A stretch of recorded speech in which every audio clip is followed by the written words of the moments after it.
protectmyregion.com. We are here today on the North American Weed Tour podcast. Today I have a very special guest, Kyle Rosner, aka Good Kyle Smokes from 420 Interactive. Thank you, Kyle, for being on the show. How are you doing today, my friend?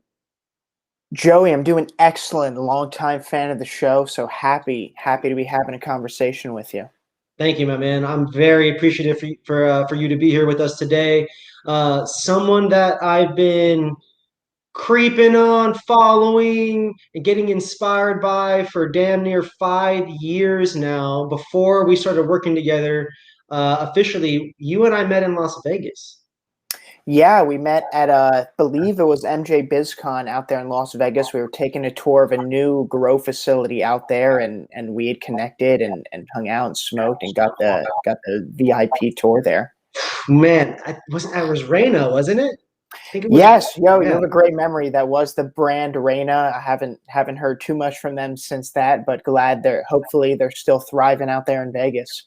I think I saw them still at the Planet 13 store the last time I was out there, but super dope, man. Like that particular time of my life was one of a lot of discovery and affirmation. Mm-hmm. To be next to a team like yours at that time, you think you guys were contracting with High Times, right? And yeah, we had just wrapped up the High Times Reg A campaign. You know, we served as the agency of record for being able to share their stock with the public. You know, they were going public and they wanted the cannabis community to invest with them, and we were proud to be part of that team and help, you know, bring some brand awareness to the cannabis community. High Times is to a lot of people, they're a highly respected brand. To some others, they don't care so much anymore. But either way, they're a company that the culture has been significantly impacted by, for better or for worse. They have had major impact on helping people and companies build their brands, build strains, and giving patients some education that they really haven't had access to there, you know, for the majority of history, right?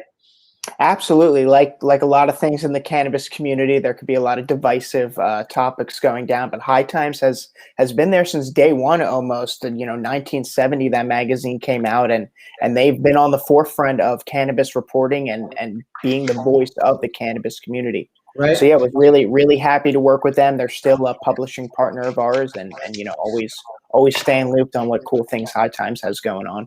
We got to big up the OGs sometimes. You know, even their media Absolutely. OGs out here. They gave a lot of inspiration to us. They obviously work with you guys, and to me, you know, when you fast forward all the way to today, it's very interesting to see how far you guys have come and all the different cool brands and all the different stories you've been able to tell. And so for the people that aren't familiar with who you are and what you do currently, we talked a little bit about the past and where we first met. Yeah, of course. You know, to give what are you up to these days?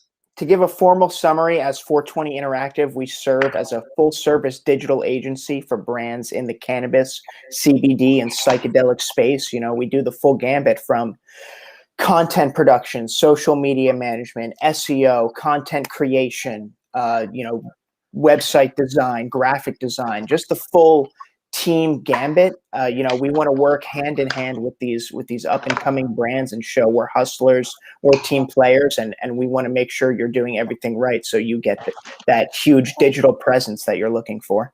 100%. So a lot of people don't understand what full service agency means. So when you say you do everything in the space, let's go through some of them. Let's go through this. What are your favorite things to do in terms of your agency? What do you enjoy doing? I'm glad you asked. One of my favorite things is running email campaigns. You know, email is so important for your brand. You know, that's where a lot of e-commerce sales are going to come from in today's day and age, is your own email list and how many emails you can capture. So my team and I manage 30 plus email brand accounts that we're sharing and writing campaigns for. And it's always fun to get in there, write new copy and show the ROI to these brands. Like, look how much money is coming in from email. You know, this is where we need to focus our efforts.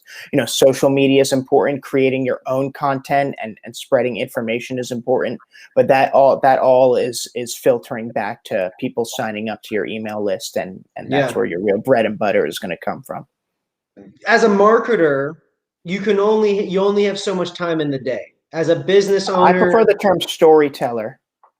How as a about that? storyteller, you only have so much time in the day to be creating the stories, to be showcasing it with content.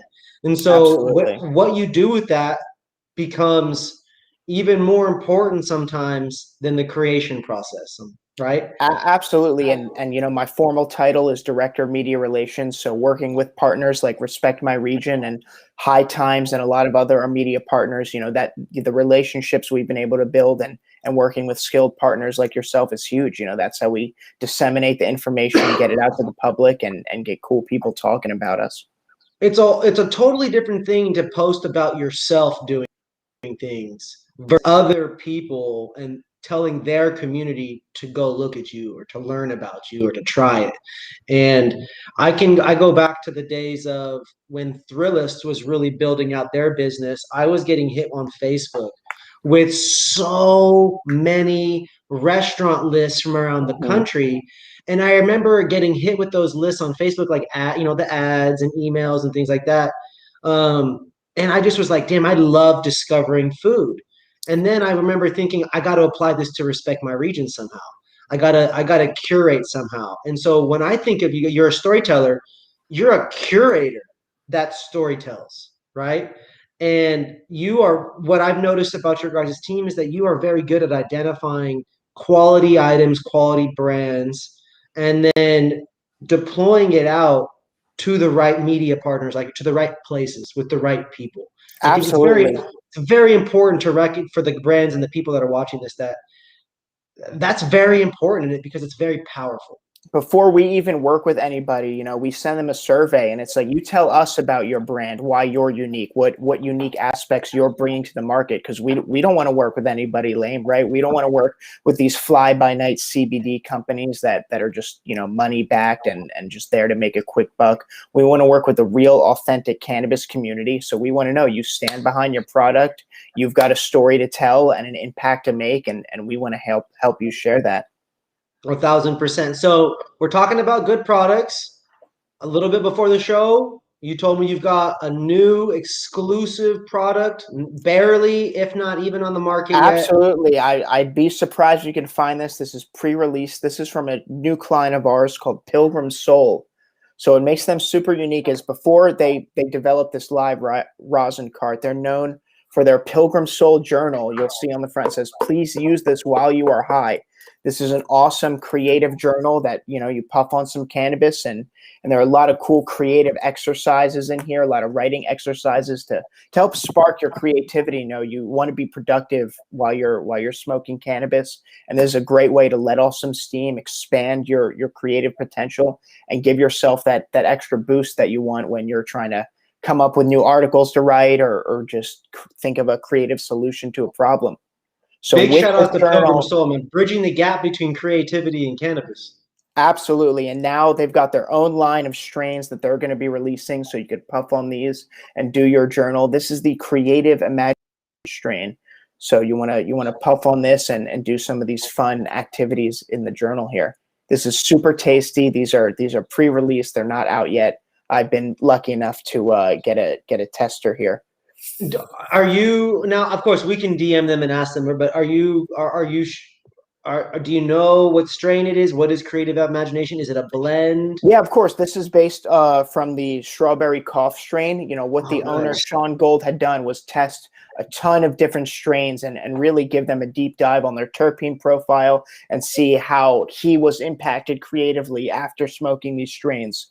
So he was able to narrow a variety of strains down eventually into the 4 different varieties we're going to have. This one's Creative Imagination here.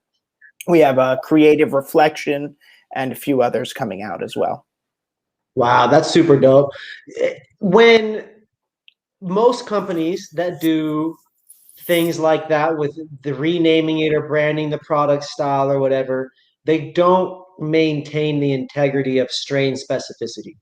And so I like that they go back to the strawberry cough. It's important. Absolutely, yeah. It's This very is important not to a me. blend of strains. This is a single strain that you know we wanted to put an outcome-based name to, such as Creative Imagination or Creative Reflection. 100%. And I like that because for me, I buy strains with intent of the like with knowing Absolutely. a certain effect is going to happen. So if there was a strain called creamy couch lock and it happened to be a gelato, I'm probably buying that a few different times, right? So especially if it's creamy couch like 99, it's like, damn, is that like 99 on the level? Is that like, Absolutely. you know what I mean? Non-cannabis expert consumers, they want to come in and ask the bud tender, hey, I want to relax, or hey, I'm looking for an energetic boost. So, this is why it's important to be transparent on your label, show the terpene profile, and show, hey, this is what the outcome is going to be from smoking this. I actually have some pre-rolls. So like these pre-rolls right here, I bring them up and I hold them up here because they say sativa, but they're not strain specific. I don't know what strain it is. Sure. And they taste good. It tastes like some citrusy orange, small little half-gram pre-rolls. Got no problem with the quality, but it's just, what is it, right? For sure. And so I love that Pilgrim Soul is doing that. This is from a brand called High Supply, Kyle. Check this out. I really like the cardboard box. I appreciate the recyclable material there. I'm a fan of the packaging. I like the little slide out that it has. It's kind of difficult to open, but the little joint, they tasted good. 9 times out of 10, they don't taste good. These little joint packs, they just for sure. Don't. Or they're rolled too tight so they canoe and don't burn evenly. A pre-roll is tough for sure. All the different issues, man. All the different issues. Now, except the only issues, I don't think I've got a lighter, so I'm gonna have to grab one of those in a moment. Which means back to the vape. You familiar with Nug Club? I am very familiar with Nug Club. Yeah, got the Nug Club battery here. Got the Nug Club battery here with an Alpine Vapor Sativa Distillate vape. Not obviously comparable to live rosin or live resin, but I'm gonna give it a solid. I'm gonna try to do a blinkers only here. Is this your first taste test? I did already hit it a little bit. So did you get that individually, or did that come in the Nug Club subscription box that they offer? Oh, awesome! All right, Got the Nug Club, and I can't show you everything. I can show you one of the things. This is I haven't done this review yet, but I got the evidence. I got the evidence bag. So I'm excited. From the crime scene. Yeah, super pumped to check this out. This was grown in that prison, the former prison that was purchased to grow weed in. So I feel like I'm a part of history with this. Great. And then there's like these pantry jellies. There was some good stuff in this box. I really like the Nug Club curation. They do a good job of partnering with brands that storytell at a high level. So for I guess hold on, let me do this before we forget, because this is what happens. The weed always gets to me. Here we go. Blinker first blinker. Here we go, Kyle. Oh wait. Take a big puff there. We got to do it together. We got to do one together. Here we go. Okay. Yep.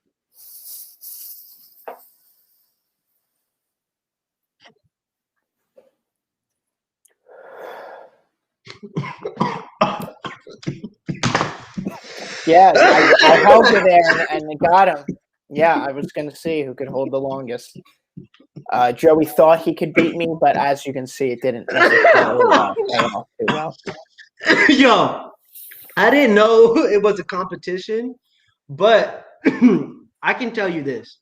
For some Disty with botanical terps, this did not taste bad. I actually really enjoyed what I just had from Alpine Vapor. Excellent. Yeah. Oh, it was a Jack Herrera. That's why. Perfect. That's why. Love this. The strawberry cough, similar terpene profile, right? The OGs. Yeah, love it. Absolutely. C-cell, porous ceramic core. Nice. All right. So now I'm high. When you and I are high and we're together, what I usually end up doing is talking your ear off about marketing. So I'm going to use this as a chance to extract some game from you. And then at the end of this combo, we're going to talk a little bit about some of your favorite brands, strains, products. Excellent. Always happy to share. So as someone who is a storyteller, director of media relations, what is it that you do generally every day to help your clients succeed? Yeah, of course. A lot of my role and responsibility is staying on top of the communication with publisher partners like yourself and making sure the articles and the content that we want is being produced in a timely manner and executed on by by teams across the board. A lot of behind the scenes is my team and I coming up with different SEO impacted content ideas and how we can best help brands. And then, spending time writing email copy, a lot of creative writing going on during my day. Man, gotta love the value of the creative writing. Myself, didn't go to school for writing, basic college degree. Can't believe how many blogs I've written and emails at this point. It's absolutely insane. So for you guys, you mentioned earlier you guys have over 20 clients, 30 clients, 20 brands, 30 brands. How many brands was it? Yeah, we work with a real big gambit of different cannabis, CBD, and psychedelic brands. On email stuff alone, managing 30 plus different email accounts across the e-commerce board. Very, very exciting. So for you guys, when you guys are building out these email campaigns, what does that process at a bare minimum generally look like for a brand when they've never done email before? Yeah, again, I stress the importance of owning your own email list and the importance of capturing your customer. You want to be able to directly communicate with them, and with platforms like Instagram and TikTok shutting down your cannabis content accounts, your cannabis influencer accounts, having your audience in email is more important than ever. So, it all starts with taking a deep dive in how a company is currently communicating with their audience. If there's no email, then the immediate first step is setting up some sort of capture in their website and building an email list. Yep. So say a company has the website, right? Maybe they have the pop-up email capture at the front. Maybe they've got the contact page and you can send them questions or reach out to them or whatever it is. What are some of the, and maybe this is, you can share as much as you're willing, but what are some of those initial tips and tricks that people can do to just start to see something when they have nothing, but it's like that first 101, 201 level stuff? Like, absolutely. Again, you're building a relationship with your consumers, right? So you want to be talking about yourself, sharing cool content that you like. Communication is key, and just always communicating in not a spammy way, but keeping your audience engaged and informed weekly, monthly, is the first step for sure. I feel like a lot of people too, there's obviously, we're going to put this on LinkedIn and there's going to be some marketers out there. They're going to be like, man, I wonder how many times he emails in a week. Right. So we got to at least that's different for everybody. Right. And if you've got a big enough audience, that's data analytics. That's important. You're going to break up your audience into different segments, and we're going to talk to these people on Monday and these people on Wednesday. And, oh no, these people don't like pre-rolls. We can't send them anything about pre-rolls. And, as your audience grows, it's really going to be important to get to know them, who they are, and how to best communicate with them. Thank you for that. So we're going to go ahead and dispel the 1, 2, 4, 7, any of those kinds of things. It's different for every company. You need to really dive in. You need to honestly, everybody just hit up Kyle and have him take a survey of the company and give you guys an idea of how many to even think about. Because if you're thinking a big number more than 2 to 5 and you're in cannabis right now, oh man, I don't know that there's any companies big enough to be doing a ton of stuff right at this exact time. Yeah, it's a lot. It takes a lot of manpower to really take a deep dive in there, and a lot of teams aren't prepared for that, which is why you work with experts like us and get our advice and expertise, and can show you the processes and best ways to effectively run these types of things. Yeah, there is definitely a best practices that can be applied. I've heard horror stories, right, of the MailChimps canceling people's accounts. Yeah, we've had clients lose their entire email list, got to start from scratch, and that's no fun. Can only imagine what that's like. Lose your email, lose your Instagram, all because you're just trying to be a legal cannabis company, man. Right. The stigma is real. We may be legal here in California, but big tech is definitely not our friend. Not yet, because they're taking money. They're working with regular banks, and most of those regular banks aren't cannabis approved yet or CBD approved yet, and so it ends up being like, man, different banks. This bank for this, bank for that, count for this, count for that. Long way we still have to come. The stigma is definitely real. Some platforms are really great about being inclusive. Others are shutting us down. I don't want to call a brand out, but something that really irks me is two brands that are on Facebook running ads are Lord Jones and CBD MD. Yeah. So, how come they get to run Facebook ads and all these other real holistic brands don't? And that's what they call pay to play. And unfortunately, if you're not super well funded cannabis company who can print money, then unfortunately the tech companies and the platforms aren't going to be too happy to work with you. That is what we've been told as well.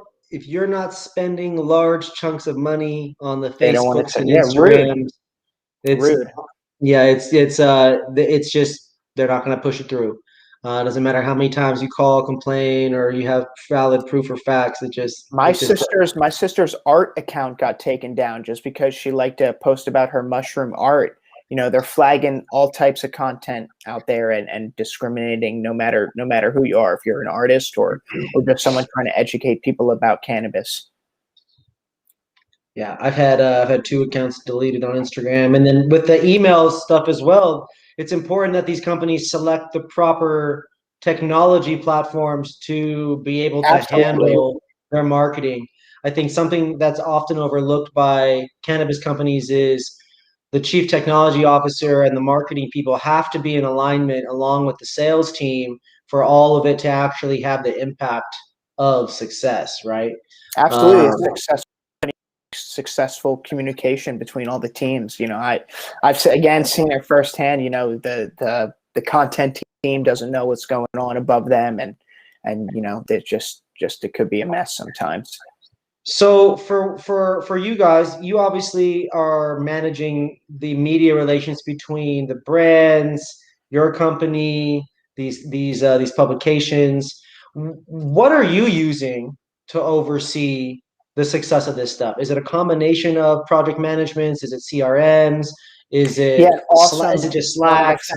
One of the founders of 420 Interactive, my business partner Matthew Perenick, he is our project master. He's our project manager, and he keeps all the teams organized and everybody flowing and making sure everybody's executing on what needs to happen. And then taking on that role of communicating back to our clients and brands as well about the ROI and the execution and all the success we're having. Absolutely. So for you guys, obviously data analytics, those reports, absolutely, those are hugely important for validating what the efforts are on the email and the different kinds of interests that those people have. Right. The traffic coming in from the content we put out, the engagement on every social media post, just taking in that data and learning about your audience is key. Is there anything that you've noticed that stood out from you from these email campaigns about cannabis users, behavior-wise or interest-wise? Like, is there anything that really stands out, or is like, oh wow, like you might always assume this, but this is actually the case? Like, yeah, people want impactful information. They want to know what's going on in the industry. I find the most successful stuff is, again, when we are really able to segment our audiences and learn who each different group is and be able to communicate effectively to their niche and what they need. So let's use me for an example. Let's role play. So all right, on the first date, Joey, we're role playing already. All right, come on, I like it, man. This for me, it's important that we really that people understand how we break through like some of these projects, and to me, it's psychology times sociology times numbers. Absolutely, a lot of data. It's really understanding how people think, where they go on the website, what they're clicking, and what that process and that experience is. You nailed it. So for you guys do marketing for specific projects that are called direct to consumer projects. And in cannabis, can you explain what direct to consumer is in cannabis in terms of brands who grow or extract? Yeah, of course. And Joey, please feel free to jump in on the supply chain here. But from my understanding, cannabis brands are not, allowed to directly sell to consumers. Technically, they have to give their product to a distribution company who has relationships with different dispensaries and delivery companies, those license holders who then get to distribute the product to the consumer. So there's kind of this middleman taking a cut of a brand's profits. Right, because a brand is not allowed to, these aren't farmers growing bud and being able to give it out here. So something it's really not like cool. wine. It's not. These No, people not at cannot all. come to a they cannot come To to the a grow farm yet. and taste the products of the produce of the farm. Yeah, no, Correct. that mindset is not there yet. But so what something super cool we've been able to do is partner with a delivery partner, Grassdoor, and build an e-commerce ecosystem for a lot of our partner brands, such as Flowcana and the Bloom brands and Paps Labs. And this is something super cool. So we're able to mesh these two, so the end user gets an e-commerce experience when shopping at their favorite brand, like Flowcana. So you could go to shop.flowcana.com or shop.thebloomBrands.com, add which resin and carts and flour that you want, and add that to your cart, click order, and it's going to be there within the hour at your front door. It's going to be like Flowcana delivering it straight to you. So this is just another great way that cannabis consumers can get the brands that they want easily right to them. You know what you like, so you want to go directly to the brand's website and support them.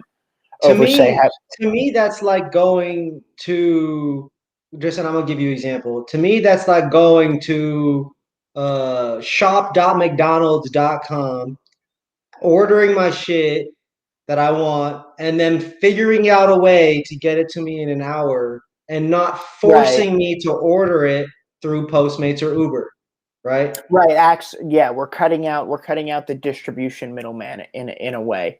So I'd compare it to shopping at the supermarket, right? There's all these different brands at the shelves, right? Like you'd go into a dispensary, all different brands all over the place. You don't know what to pick out, but you like Prego sauce, right? So you want to get that every time. Now instead of having to pick it up at the market, I can go to prego.com and directly order my sauce straight to the door. Make sure I'm supplied every month. Give me all that Kirkland Costco brand. Exactly. Shit. Straight to your door. Man, I love it. And so you are providing a solution that's so valuable to so many of these companies. Absolutely. Because patient access in California is a tough situation, right?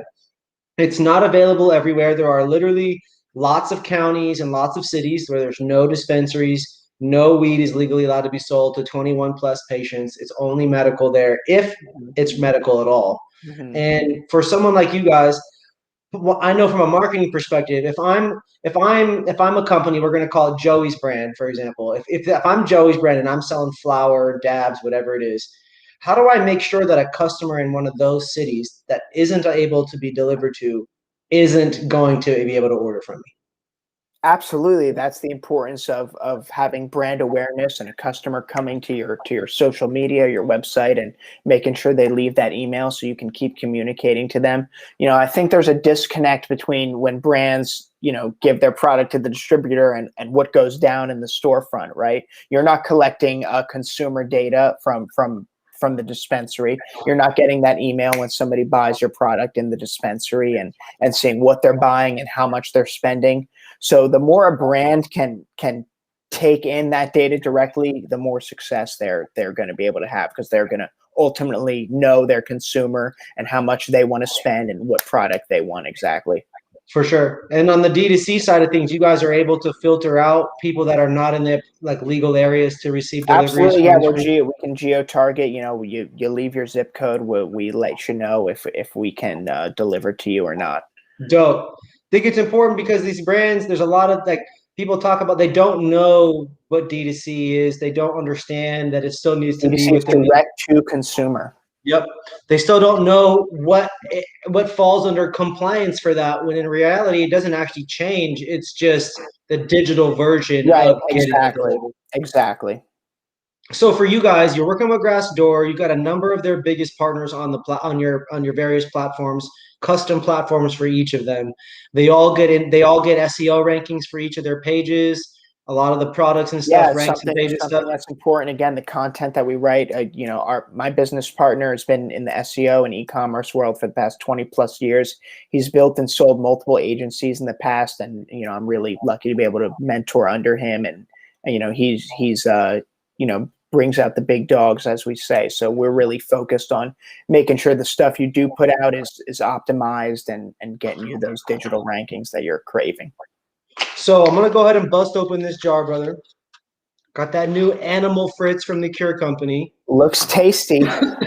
So this is that point of the conversation where I'm gonna roll up some fireweed, and I'm hoping that you and I can talk about some of your thoughts on who cultivates or has just overall some fire coming out of California.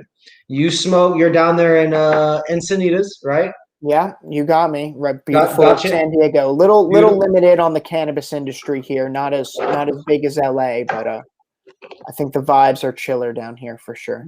But I would agree. You've been smoking great weed though for a couple years, or not couple, for quite a while. So I'm interested in hearing some of your like stories on any of the old medical days when you were here smoking, any of the stuff that you might have been smoking on the East Coast. Yeah, so I'm from South Jersey, so I didn't experience the Prop 64 and all the good stuff that was happening out here in California in the early days. But I was lucky enough that my father lived in Humboldt County, so he was always providing us with the best Northern California Emerald Triangle grown cannabis. So I'm pretty privileged and lucky, I'd say, in that regard, compared to a lot of people out here. I had direct access to some of the best buds coming out of California. And being ingrained in that Northern California Emerald Triangle culture from my father, who experienced that, was really eye opening. You could see the grassroots side of the cannabis industry forming, and again, Yeah. being lucky to be able to smoke that fresh from a family farm grown cannabis. So you definitely have a personal tie to the plant just from that kind of upbringing Absolutely. and the tie to the plant. For you, at what age did you start smoking? Sure. Like most people, probably started smoking around 18 years old, senior in high school. Again, I guess you could say cannabis runs in my genes a little bit. My father's a heavy cannabis user, and so even from a young age, I look back now and realized I was exposed to it. Kind of my whole life.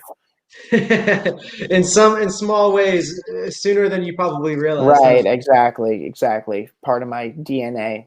That's funny. And for you, was it more of like an experimentation thing?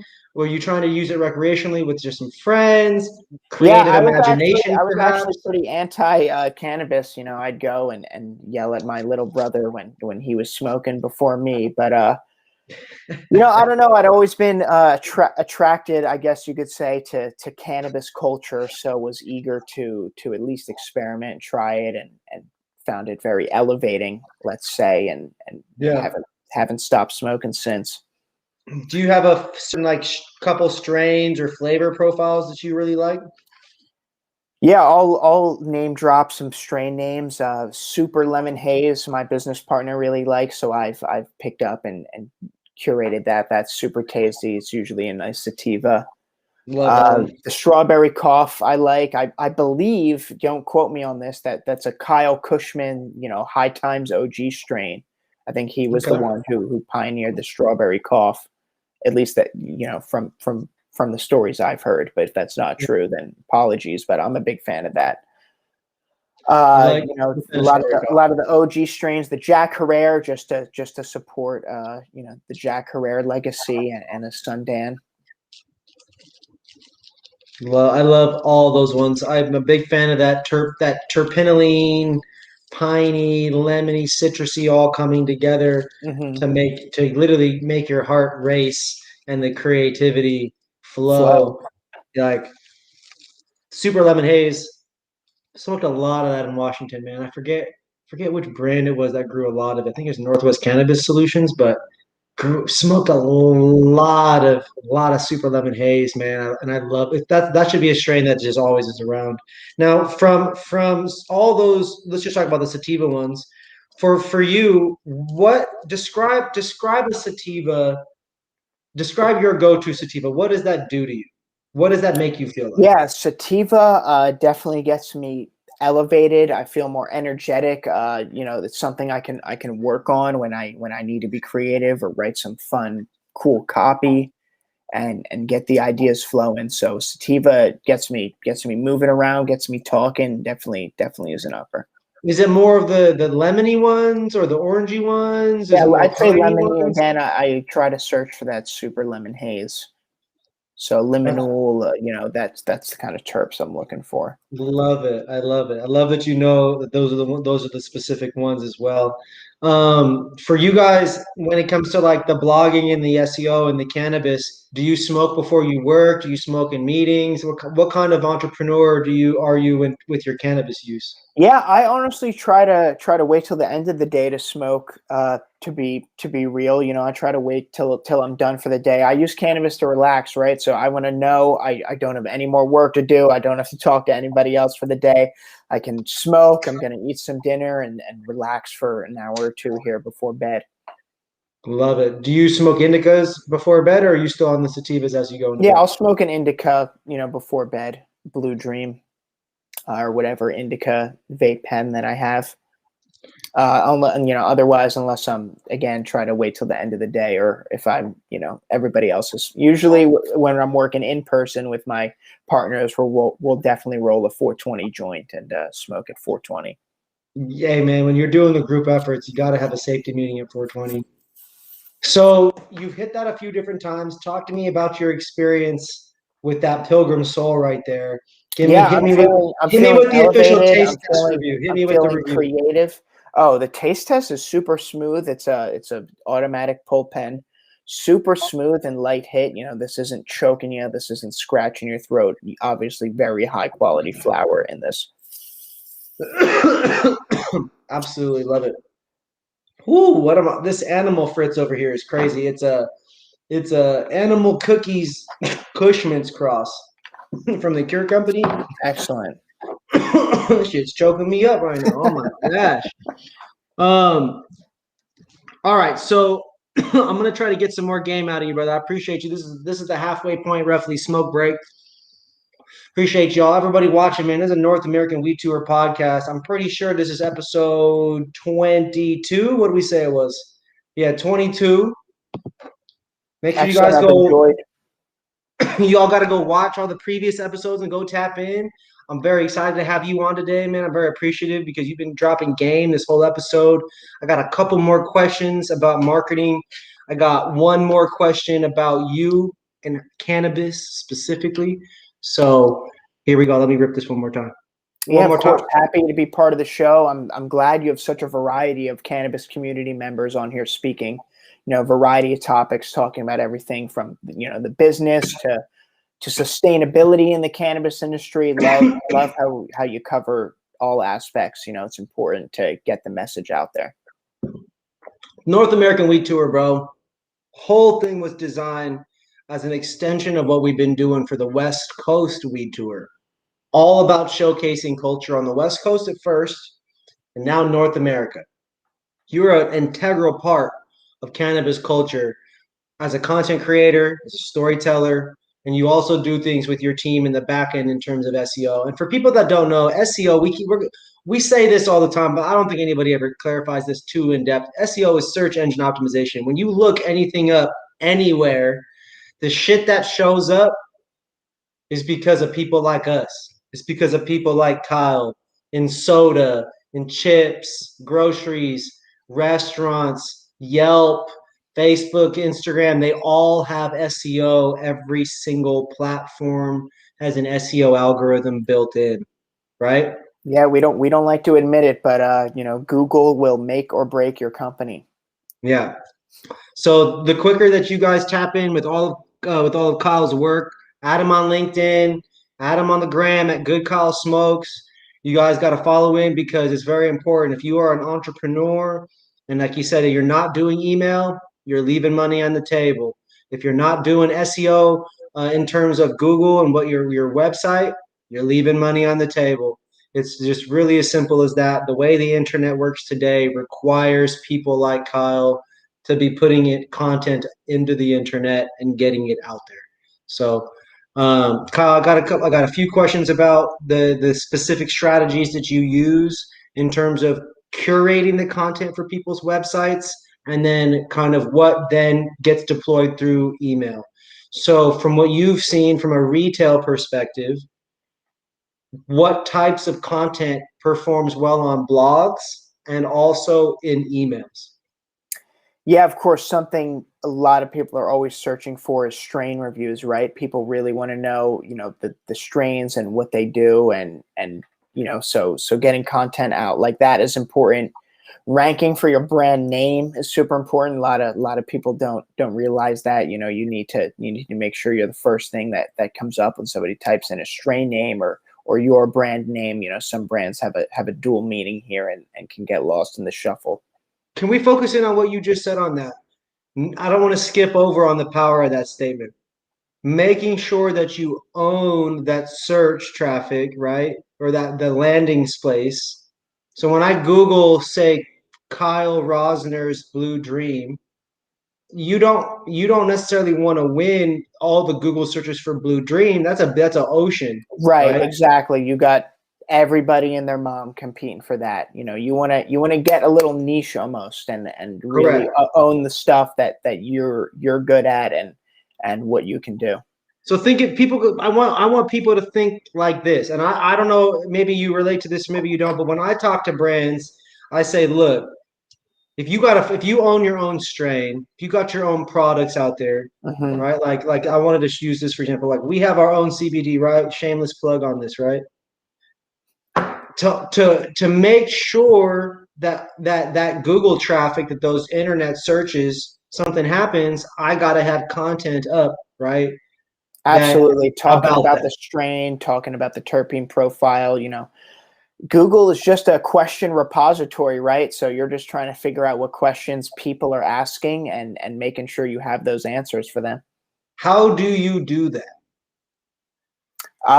Something super easy anybody can do right now is start typing your question into Google, and Google, pulls up those automatic suggestions of similar phrases and similar questions, and you're gonna follow the threads there and see what comes up when you ask a question this specific way using these words and this specific way using these phrases and words, and you're gonna see Give who's it. ranked. Lay it on him. Lay it on him. Keep giving Hey, it, it's a man. lot. As you can see, it could take a lot of man hours, right? Like just doing that for one client or brand could take hours or days, and It's making a sure you. rabbit hole. It can Yep, become a rabbit hole. absolutely. But Rabbit hole but is but right. I tell you this. I tell you this. One of my favorite. I won't say who it is because I don't want anybody to get biased because of who it is or how they operate. Right. But to me, if you don't go spend 5 hours learning about some shit like that, you're not really about being the best you can be. Absolutely. Right. So every time we got, for a retailer, let's go to the other scenario B, right? Any of the brands that cultivate, sell dabs, vapes, tinctures, right? All the different things that exist, batteries, whatever it is. They also got to be answering those questions on Google. They also Absolutely. got to be answering where is it available? How do I use it? Where can it be found? What happens if it breaks? How do I do returns for these products? Right? That's 5 different things. And Exactly. that's just off the top right there. So for you guys, when it comes to obviously you can do blog content around all those different topics, right? And 52 weeks a year, 365 days, like man, 5 years later, you could be dominating, right? If you really, really write Absolutely. a basic blog every day. And again, something brands to understand. Some brands when they work with an SEO person or they expect immediate results, and it's like, look, that's just not going to happen. It's not realistic to think in that mindset. There's a holistic, long-term process that we're building the foundation, of, and if we do this foundation right, you're going to lock it in forever. I always tell to people, digital billboards. Digital billboards. Super, super easy to be able to write a blog, get a team, and get or do a YouTube video and take up some of that real estate that for these searches. So for you guys, so you have these blogs, you curate, you come up with some topics, we use some data, we promote some top sellers. What do you then use in the email?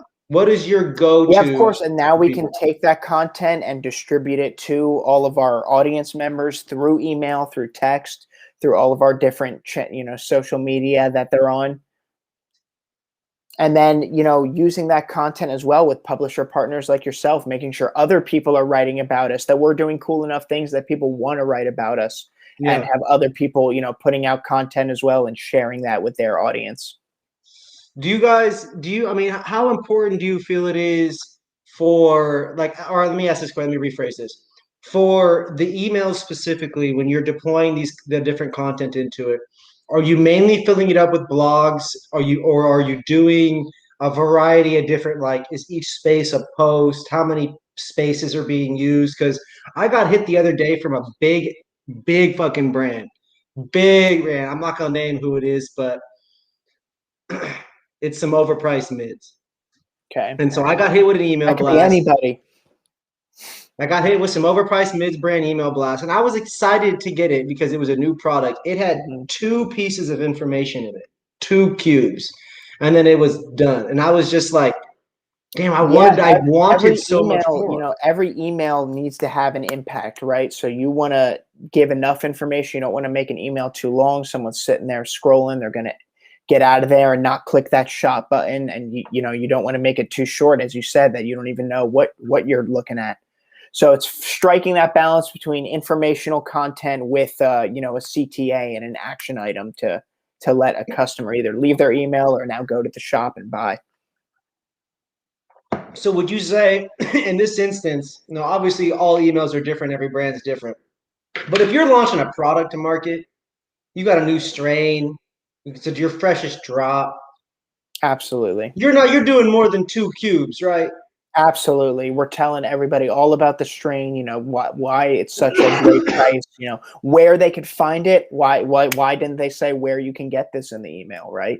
I was blown away because it was just like, damn, I want to try this grapey weed and I cannot find where to buy it. There's not enough info.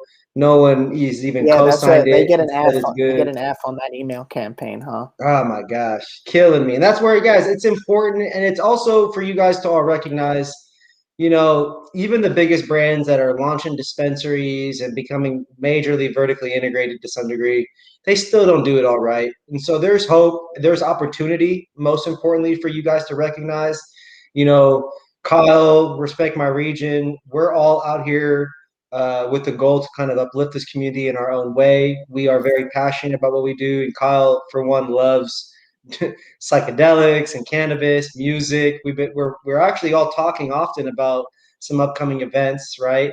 Hall of Flowers is coming up. You'll be at that, you said, right? Yeah, can't wait. Hall of Flowers is such an amazing event. The who's who of the cannabis industry will be there. So I think it definitely says something that we'll be seeing each other there. As someone who does media and who's worked with Hall of Flowers and High Times in the past and so many different brands, after a year of COVID, what are you most excited for at Hall of Flowers? I'm excited to hang out with the cannabis community again. It's going to all the different cannabis events and seeing familiar faces and meeting new faces was always my favorite part about this industry. Hearing everybody's different cannabis story and where they've come from in the industry is one of the things that excites me and why I definitely wanted to get involved. There's always a lot of great product being given out there, always a lot of great interviews that we do, and it's just going to be really, really a good time. I'm excited to just be with other cannabis community members. And for you guys, what is it that 420 Interactive will be out there doing? How can people get involved or connect with you? Yeah, I'm going to be there purely in a storytelling aspect, doing interviews and hanging out with the cannabis community at Hall of Flowers. But again, hit me up over Instagram, hit me up over LinkedIn, come up and say hi to me at Hall of Flowers. Happy to mind share and introduce you to cool people and share cannabis stories. So you'll be interviewing people? Are you walking around interviewing people? Are you meeting up with people? Podcasting? Yeah, I'm gonna have my camera. Going to be taking, my background's in filmmaking. I handle video production for our clients as well. Do a lot of cool drone and video shoots, and there we go. I'm going to be there taking photos and getting little interviews and just having a good time. That's gonna be dope. Yes, I cannot wait. Hall of Flowers coming up. I believe it's September 22nd and 23rd. Yes, that is 20 correct. And then in December, it's going to be in Palm Springs as well. with also a activation at MJ BizCon. Yes, yes. So very excited about that. MJ Biz is coming up. MJ Unpacked is coming up. Um, there's the USA CBD Expo coming up. They're going. I believe they're either already started or their tour begins. God, there's We so have, much stuff going on. yeah, to get another plug, we have an amazing psychedelic conference coming up in November in Las Vegas called Meet Delic. Check it out. It's going to have an awesome lineup of speakers talking all about the psychedelic industry. This is another cool project that we're working on, and Joey, I hope to see you there, and it's going to be really informative and really great. Is that going to be in LA? That is going to be in Las Vegas in November. Meet Delic. Check it. Delic. You want to learn about psychedelics and the psychedelic business, and the future is fungi for sure. The future is fun, guy. That's going to be super dope. I've been to Vegas numerous times this year, more times than any other year in my life. Very exciting time to be a part of cannabis. Psychedelic community is really seeing a lot of growth, a lot of progress in terms of legislative changes. Um, can you provide any insight on that? I wasn't planning. Yeah, I wasn't psychedelics. planning on this, because I always Psilocybin forget about that. mushrooms have been decriminalized, I believe, in Denver and Colorado, and up here in Oakland in California. The statewide initiative that was supposed to decriminalize plant medicine psychedelics, I think, was pushed, into next year. Don't quote me on that, but there was definitely a little bit of a setback there. But, there's lots of ketamine clinics popping up, a lot of ayahuasca and mushroom retreat centers popping up. People are searching for holistic medicine, and psychedelics are definitely a path for that. So we're definitely, at least, in your opinion, we're going to start to see more and more progress. Oh, absolutely. And the progress is there. These, again, you could check out some of our psychedelic content over at realitysandwich.com. If you want to learn about psychedelics and microdosing and how psychedelics can play a role in your life, check it. We got great info on there. That's super dope. Realitysandwich.com. You also operate another publication, correct? Neon Joint. Yeah, that's a personal project of ours. That's where I put out a lot of my personally written content, a lot of our personal video content, and that's where I disseminate a lot of the own stuff for ourselves. Super dope. Yes, one day there will be a real jping.com, but for right now, everybody just gets the exclusive YouTube reviews for the time being. So that'll be interesting. Kyle, you've also done a bunch of reviews with me. I appreciate you coming to visit. Always happy to review with you anytime. I'm there. Man, it's always a pleasure because you've been, you understand great cannabis, and you've definitely tried a number of the best brands across California, NorCal, SoCal, other states. If you wouldn't mind giving some people some flowers for their flower, who, in your opinion, are some of the best flower producers in the state? The best flower producer in the state. Are we talking? Am I talking underground Humboldt County family farms? Am I talking real? This is the best part. The best part about this is the best is always subjective to you. So I'm gonna meet you. I'm gonna meet you in the middle there with that answer, and I'm gonna say my favorite flower brand is definitely Flow Kana. They integrate Humboldt and Emerald Triangle family farms into their legal system, and that's where they source all their flower from. They're empowering the Emerald Triangle in Northern California, to bring these families into the legitimate cannabis space through their brand. And they always produce very high quality flower. I know I'm supporting good initiatives when I smoke them. I love it. I personally have visited them a few years back and was blessed to see the wine and the grapes, and just to see their entire, not on their entire property, but to see large areas of their property was just absolutely breathtaking to see where cannabis is going, and how operationally it makes a lot of sense in a lot of those former wineries, breweries, Absolutely. Warehouse facilities, production facilities, etc. All that plant medicine and goodness should be integrated. We're not there yet. We still can't have sick cannabis farm and wine tours and have people smoking out in the open. I think government won't let you do that yet, but maybe one day. Not If just we yet. keep fighting the fight, Joey, if we keep getting the education out there, Well, we and I can think make that dreams happen. absolutely, it's super important that the education continues to happen, and I also too, Kyle, you're a very successful entrepreneur. You do a lot of stuff. To me, you're very inspiring. Because I That talk to means a lot. And I'm just trying to do my thing out here, and I know, but and to a lot of people though, it's like you make videos, you make content, you storytell, you writing a lot of copy.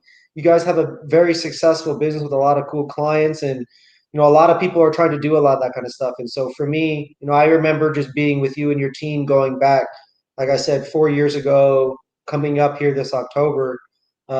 It's just very, very cool to work with you. I very much appreciate having you on the show. My last question for you, brother, is would you mind sharing a little bit about, your first time smoking and kind of like that whole experience? Yeah, of course.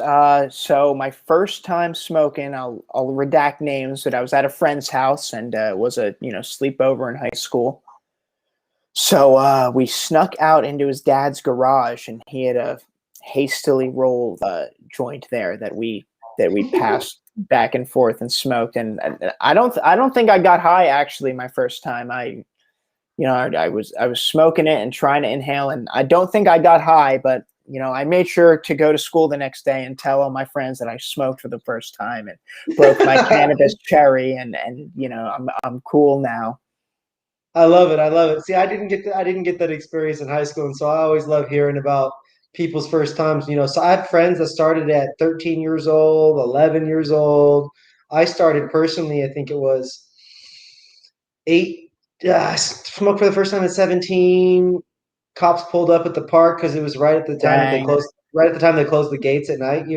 Just stupid rookie shit. Yeah, I know. And two people that didn't know how to smoke weed smoking weed for the first time, and then fucking in high school, it was like summer after my freshman year where I like ripped a big ass bong, and it just was kind of different after that. Everything was different. Mm-hmm. So Yeah, I've been there. One of the things I enjoy about California, I can smoke open and hate not being able to smoke in the dorm room.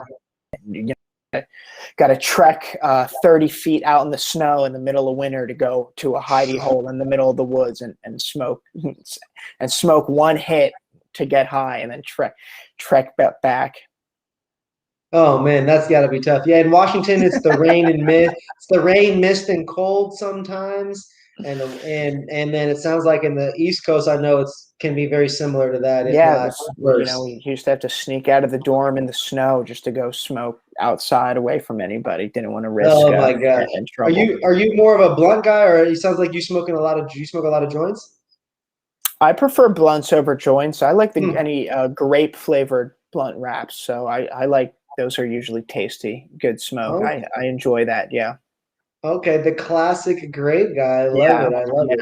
I'd say Well, blunts are more popular on the East Coast. I don't find too many people out here rolling blunts. They all want joints. yeah, I gave it up about a year ago, and I just smoked maybe 8 of them in like a 10-day period, and I won't be doing it again for hopefully 10 more years, unfortunately. Right. Well, brother, before we get you on out of here, I just wanted to give you the opportunity to take the floor, talk about anything you'd like to talk about, shout out anybody, you'd love to show love to, or of course, just, plug yourself, plug the brands. Joey, mad respect to you all around. One of the true, authentic cannabis community members out there. You're keeping it real every day. Appreciate everything that you and your team do. Again, that's why I was so eager, wanted to work with you guys. You're truly authentic out there. You're a real cannabis community member. Appreciate you, brother. We are Respect My Region is a living, breathing team made up of many different people, personalities, and friends over the years. What we've seen is we just try to become the best versions of ourselves, and we encourage other people. And even today, we had a meeting. The whole premise of the meeting was over communicate. We want to over communicate so we can understand, Absolutely. so we can understand better, so we can communicate clear and see better results helping people, right? Of So course, yeah. To end the Oscar speech here, this wouldn't be possible without all of our partners and team members. We work with a lot of cool people, like Respect My Region, agency partners like 10K Advertising. We got our psychedelic partners, Meet Delic, and just because of this ecosystem, we're able to help people succeed. big shout out to all the people who believe in us, who believe in you, who believe in Absolutely. us. People, all the brands, a lot of the people on our shows, a lot of the products you guys see, these are oftentimes people who believe in us and believe in what we do and what we talk about. And so thank you first and foremost to all those people and to our fans. Kyle, thank you for also being a great partner and for giving us a shot to work with you. So, man, Always a pleasure. I have a feeling I'll see you here in person soon. we will definitely be connecting soon in person. I'll be down in the land of the San Diego very soon. I know you'll be up here soon. I was told there's a concert coming up, so I'll hit you up about that. Everybody, this is the North American Weed Tour podcast. This was episode 22 featuring Kyle Rosner. Man, thank you again. Everybody, go check out Pilgrim Soul, their new live rosin pen, their creative imagination, and their creative journaling books. Everybody, thank you so much for tuning in. Like, follow, subscribe. I will see you all on the next episode.